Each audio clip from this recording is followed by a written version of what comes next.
Hello, everybody, and thank you for your support of Indie Agency News. You know what? Let's meet an indie agency. We head to one of my former hometowns, Denver. So? Introduce yourselves. Yeah, we're Good Conduct. We're here in Denver, Colorado. I'm Travis Reeve, and I'm Rob Lewis. I'm the creative director here. Travis is the account director, and we're the founders of the agency as well. Right on, right on. And as we were talking, you're not in downtown, you're not in Lodo, and you're not in Boulder. You're in the Santa Fe Arts District, which is a very interesting and cool part of town. Yeah, we wanted to be, in kind of a grittier spot. Rhino is super cool right now, but it's also the prices reflect that. We wanted to be in sort of like a, isn't it everybody's dream to be like in Gleaming the Cube and you have like a half warehouse office, and we wanted that kind of warehousey kind of feel that was sort of unfinished. So this part of town's really still kind of up and coming and pretty cool. And you invoked Gleaming the Cube, which eliminates this question: how Gen X are you? Oh my gosh, oh that's great. No, and I remember that when I went to University of Denver, and that part of town, always had a little bit of grit to it, a little bit of bite. Let's kick into an overview of the agency, when you were founded, and a little bit of background of the agency. Yeah, we were founded in February of 2021. So we just hit our 3-year birthday, going into our 4th full year of work. And we were working at a small social shop prior to that. And then before that, we were at Crispin and Victor's and Spoils, right, Gyro, Deutsch, and some of those big agencies, and really thought, that we could go out and do this on our own and, bring that big agency thinking to a different world of clients that normally don't have that kind of access to it. Yeah, I mean, it was a good time to start too, honestly, which is funny because it was, right in the middle of COVID. But the whole way that the world went to Zoom and digital really kind of leveled the playing field for us against everybody else. You could be in our living room or you could be in a big agency creative director's living room. It didn't really matter, right? You were in somebody's intimate space. And so it really made it a good time to start because nobody really knew the difference. We kind of started out, we didn't have an office. Everyone was working, but everyone was working from home anyway. So, yeah. And it reminds me of like 08, 09, and very different circumstances, but similar cut to the jib of, the economy was all over the place. And I've heard a lot of indies starting at that point. Moving on to what you would say you're best known for, what you would say the agency is best known for. For some, it's a specific campaign. For others, it's it's something else. What would you say you're best known for? Yeah, it's a good question. I mean, I don't think too many people do know us yet.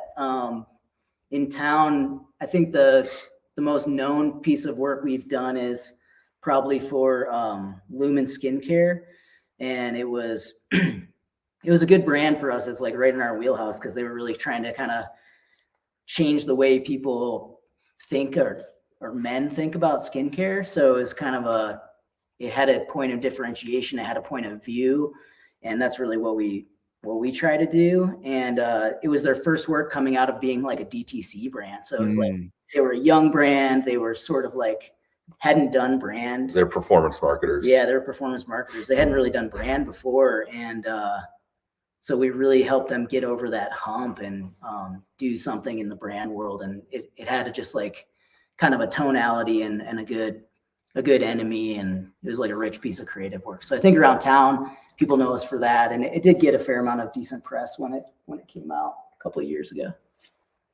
Yeah, and that's interesting because you do talk about there are a lot of D2C brands or indie brands that they start performance based, but then they realize, oh boy, we need to start acting like a brand now. Yep. Yeah, they talked about, they literally themselves said they hit like a plateau. They were like, we're just kind of trading consumers with our competitors when we we run a deal and they come over to us, and then they run a deal and their competitors go over to them, and nobody had any loyalty or. Yeah, they hit a ceiling with their performance. Right. Yeah, no. And listen, I'm just saying, an indie agency, good place to go to fix that problem. And it sounds like you hit a home run with that, which is great. Taking it one step further, what would you say are your top 3 core strengths? Because every agency has a very long list of things that they're good at, but what would you say rises to the top 3 or so? Yeah. We all have our agency slide that lists all our credentials and capabilities, and every agency's looks the same and it's got a lot of bullets on it. I would say that our top 3, one is differentiated creative work. If you want work that you've seen before, we're probably not the place to call, because we don't want to just do what someone else did. We have pride in that, and wanting to be creative and be unique and set your brand apart from everyone else. I would say that our work ethic and building relationships are also like really up there. We really pride ourselves, and kind of why we named ourselves Good Conduct as well. A lot of entendres to be had with good conduct and conduction and conductivity and how we treat people. But we really find value in building relationships with our clients that are deeper than just this marketing task that we're there to solve. Really truly understanding their business and some of the pitfalls that they're going through, some of the opportunities they have, and then how can that then inform the work that we create. And I think that might be 2. No, you said work ethic too. And work ethic. I mean, we both. Counts as 3. Yeah. Travis and I both come from sort of hardworking, both agencies and just like upbringings as well. Maybe that's the Gen X, the Gen X part too. But yeah, I mean, we put our heart and soul into the work, and I think we really believe that we can make work as good as anybody, and nothing's gonna go in front of a client until we feel like has the potential to be that. Right. Let's talk about independence for a minute. And you did rattle off some agencies that you worked with in the past. Why is being independent so important to you? Yeah, I mean, for me, it's like we appreciate the fact that there's nothing driving our decisions except for making the best work we can and making like the right work for us and for our clients. And we both worked at some pretty big shops, and honestly have seen some of the pitfalls of kind of being beholden to some of those old companies. And that's not always a bad thing per se, but I don't think anyone can care as much as somebody who owns an independent agency. I don't think you're a creative director at an MDC agency, you can give a damn like you can if you're like, my name is on the door. So and I think some of those things roll downhill, and it can be a drain, creatively or monetarily, or both of those things. Like, we're making this work or we're doing this work because it's affecting the bottom line that we have to report back to boss and like that sort of thing. So I think that's definitely one thing that's important to us being indie. And I think the other thing is we're able to own who we are, and in that we can choose to be as nimble as we want to be.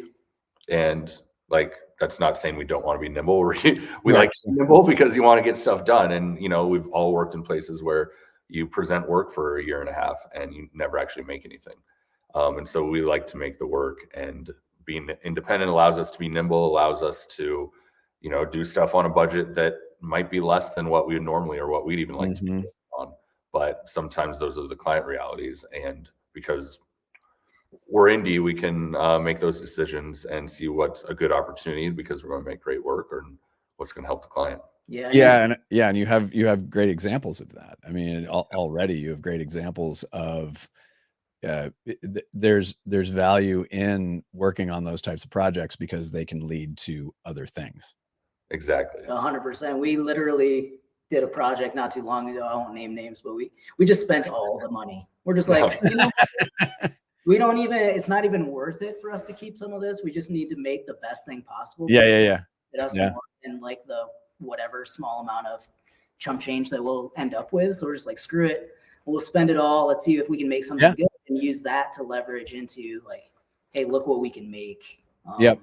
So Yeah, this- there's a difference between free work and investing in the value of your agency. And that's, Exactly. yeah. So that makes sense.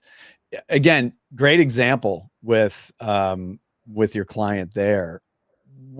Tell me why a brand should work with you. Yeah, I mean, that's something we tell people all the time. We talk about, democratizing creative. We talk about bringing big brand thinking to companies and brands and products that haven't had access to it before. And I think that's one of the reasons. I mean, if you need to make the jump, if you're a brand that is a performance marketer and needs to make the jump to brand and hasn't had access to that type of thinking before, like, we can be the agency that can bring that to a client, because we can do it. We've done it for big brands at big agencies, and we know that not all small brands can afford that financially, but they might be able to work with people like us who, when it comes down to it, working with an agency is just working with the people that work at that agency. Yep. So you can get the same level of thinking without, having Super Bowl budgets or that. Right. Kind of Right. Yeah. Those things. that pesky little thing. Yeah. Let's move it over to talent. Why should talent, whether they are independent and freelance or as full-timers, why should they consider the agency? Yeah, I mean, I think it goes back to that differentiated thinking. We're looking to push the boundaries. We're not looking to do what other people have done in the past. And so when it comes to like freelance talent, one of the things we say, it might be on our website in our creds deck, that all ringers, no second stringers. And we're really looking to bring in senior level experienced talent. And because of our past experience, because we've both been working in advertising our whole careers, we all have a lot of connections, not just locally in Colorado, but in Chicago, LA, New York, Detroit, all these other big ad markets, and have a lot of people that are either freelance or looking to pick up some moonlighting jobs that we want to lean into because they have great creative, they have great experience. And so really we look to push the boundaries and bring people in to make great work. Yeah, we also, I worked with one of my partners back in the day, used to talk about like keeping the blade sharp. Oh yeah. I always really liked that idea. Yeah, Like, that's true. and you can keep the blade real sharp here because you're flexing. Now I'm mixing metaphors, but you're working, we have a lot going on, and Right. there's always an opportunity. And I'm a firm believer in any opportunity can be an opportunity if you make it one. Right. And so there's all kinds of opportunity here. We've got a great client roster. We've got people who want to push boundaries, and we run a lean ship, so everybody's touching everything. There's so, another metaphor. oh my There's God. a nautical one in. I'm starting to keep track now. Well, you should keep track of double entendres too. I think that was a quintuple entendre. No, I get it though. No, you're right. Keep the knife sharp on the boat as we don't atrophy. That's right. Yeah. No, I get it though. No, trust me. I'm just giving you grief because that's just what we do here. That's just, and you summed up the no second string. I think you summed up my Denver soccer and lacrosse career. Actually, maybe that'd been third or fourth string. Now that I think about it, boy, God, that was a long time ago. Long time ago. This last question we do, and we ask everybody this. It's a bit of a thought experiment. So whether it is an existing client or a marketer or CMO that you would want to say hello to, who would that be and why? Yeah, it's a tough one. We were literally kicking around this for days, and how much paper do you have? yeah. Well, it's meant to be fun. It's meant to be fun, so that we can say hi to them publicly on your behalf. Yeah, I mean, I think we'll give you two. I think we would want to say hi to like Fresh Clean Threads, D2C t-shirt brand or clothing. I'm actually wearing one of their sweatshirts right now, and that was not a plug. We'd love to say hi to them because I mean they're reinventing the Hanes game of the 80s and 90s, and making that accessible, but like with probably a higher quality product. And then in the restaurant food space, Raising Cane's. I mean, Oh, fun. they're selling chicken fingers, but they're selling fantastic chicken fingers, and they're really disrupting the industry of fast food by just leaning into that one product and doing it really well and doing it really hard. Yeah, we know, I think it would be really easy to say like, oh, I want to do something for Levi's, or I want to do something for Jeep or whatever. But to us, Which we do. I would love to. Hi, Levi's. But for us, it's all about like those DTC brands. I love those brands because it's like they are disrupting the marketplace. They all have something to say. It's like I found a different way to do something. Yeah. And when there's something to say in the creative, it's such a rich territory, and to be able to tell stories about that. Like I was telling Travis, I kind of wish Poppy hadn't done that Super Bowl spot, because they would have been on my list. So hi Poppy, but I think they're different. They're changing the way soda is thought about, right? So we love to do work in that realm. I think we could have done a better Super Bowl spot than that. You're veering into territory here. Yeah. I mean, that's fair. But yeah, I mean, I would have done more storytelling. I wouldn't have done a manifesto. Yeah. Wouldn't have done a manifesto. But I think that DTC brand that's growing up that needs to do brand storytelling, that's like where it's a sweet spot for us. that's really where we play. All right, I'll go back to my original question. How Gen X are we? I'm right on the cusp. I'm on the cusp. Right. I'm Yeah. a cusper. I'm millennial. You're millennial. Yeah, no, I got that. Yeah. I would like to say, thanks. I'd like to say that I'm on the cusp. Rob just had a little bit of a world weary kind of, like me. I'm almost 55. So, I sort of, you're in that cusp. So that's good. I'm a cusper. It depends on who you ask. I could be a very old millennial. A very old millennial. So wait, Travis, are you elder millennial? Yeah, 83. So I am on that cusp too, and I would like to say that I got the best of both worlds. That's that's close enough. Right. 83 was weird. I can just tell you 83 was weird. What's not weird, professional broadcast segue, is how great a great start you're off to. And I love hearing these stories, and I love the amount of specificity, and also you know where you're going, which is fantastic. And to be figuring that out early in the game, I think is going to be really beneficial for you in the future. So good on you. And we wish you continued success, because you're well on your way. Yeah. Thank you. Appreciate it. Yeah, appreciate you having us, and glad you're doing your thing. I think it's benefiting, the whole crew of indie agencies. It's good. We have a lot of relationships with people in town that are also part of your network. So it's good to hang out with everybody virtually on your platform as well as in life. Yeah. Colorado is coming correct. So lots of indie agency news members. So, and to both of you, thanks again for being members. Of course. Thank you. All right. There's that awkward thing at the end where we pause. Okay. End recording.